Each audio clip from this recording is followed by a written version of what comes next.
33 বছর কাটলো, কেউ কথা রাখেনি। ছোটবেলায় এক বস্তুবি তার আগমনী গান হঠাৎ থামিয়ে বলেছিল, শুক্লা দ্বাদশীর দিন এসে অন্তরাটুকু শুনিয়ে যাবে। তারপর কত চন্দ্রভূপ বর্ষা এলো গেল, কিন্তু সেই বস্তুবি আর এলো না। 25 বছর প্রতীক্ষায় আছি। মামাবাড়ির মাঝি নাদের আলী বলেছিল, বড় হও দাদা ঠাকুর, তোমাকে আমি 3 প্রহরের বিল দেখাতে নিয়ে যাব, যেখানে পদ্ম ফুলের মাথায় সাপ আর ভ্রমর খেলা করে। নাদের আলী, আমি আর কত বড় হব?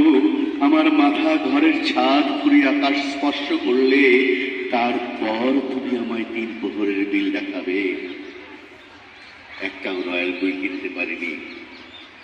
লাঠি লজেন্স দেখিয়ে দেখে চুষেছে লস্কর বাড়ির ছেলেরা। ভিখারিদের মতো চৌধুরীদের গেটে দাঁড়িয়ে দেখেছি ভিতরে রাস উৎসব।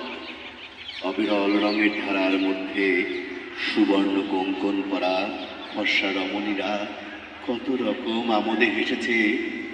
আমার দিকে তারা ফিরেও চায়নি।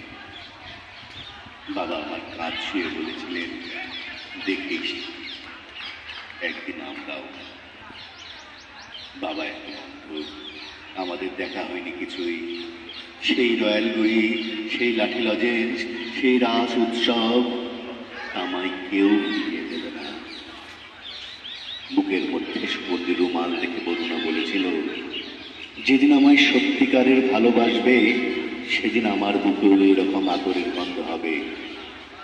ভালোবাসার জন্য আমি হাতের মুঠোয় প্রাণ নিয়েছি। দুরন্ত সারের চোখে বেঁধেছি লাল কাপড়। বিশ্ব সংসার তন্ন তন্ন করে খুঁজে এনেছি 108টা নীলপদ্ম। তবু কথা রাখিনি বলিবা। এখন তার বুকে শুধুই মাংসের গন্ধ। এখনো সে যে কোনো নারী। কেউ কথা রাখেনি।